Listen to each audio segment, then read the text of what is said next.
తెలంగాణ బీజేపీలో అభిప్రాయ భేదాలు తారస్థాయికి చేరుకున్నాయి.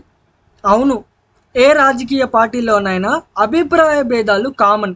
కానీ ఇన్నాళ్ళు క్రమశిక్షణకు మారుపేరుగా ఉన్న ఒక జాతీయ పార్టీ ప్రస్తుతం కేంద్రంలో అధికారంలో ఉన్న భారతీయ జనతా పార్టీలోని తెలంగాణ నాయకులు కొంచెం విచిత్రంగా ప్రవర్తిస్తున్నారు.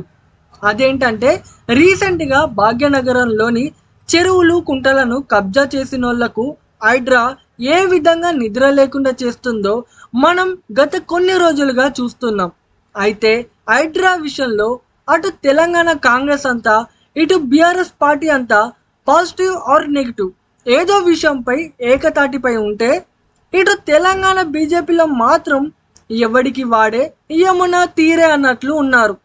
అవును, భాగ్యనగరంలో హైడ్రా తన పనులను మొదలుపెట్టినప్పటి నుంచి బీజేపీ ఎంపీ రఘునందన్ రావు కావచ్చు, లేదా అదే పార్టీ ఎమ్మెల్యే రాజాసింగ్ కావచ్చు, హైడ్రా కరెక్టే చేస్తుంది.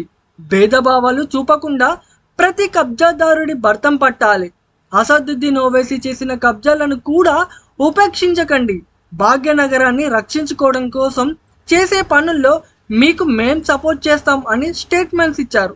కాకపోతే అదే బీజేపీ పార్టీకి చెందిన MP Etela Rajender, BJP MLA and floor leader Maheshwar Reddy మాత్రం భిన్నంగా తెలంగాణ కాంగ్రెస్ ప్రభుత్వం హైడ్రాను రాజకీయ కక్షలకు వాడుకుంటుంది, హైడ్రా పేరుతో తెలంగాణ కాంగ్రెస్ ప్రభుత్వం భారీ వసూళ్లకు పాల్పడుతుంది అంటూ విమర్శిస్తున్నారు.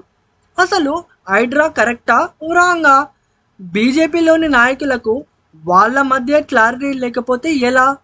అతి కష్టం మీద బీజేపీ తెలంగాణలో గెలిచిందే 8 ఎంపీలు 8 ఎమ్మెల్యేలు.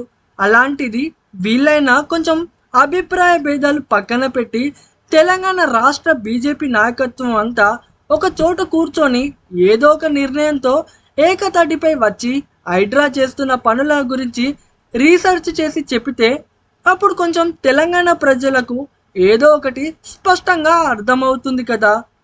అలా కాకుండా ఇట్లే తెలంగాణ బీజేపీ నాయకులు ఎవరికి తోచినట్లు మాట్లాడితే మాత్రం తెలంగాణలో బీజేపీ క్రెడిబిలిటీ పోతుంది.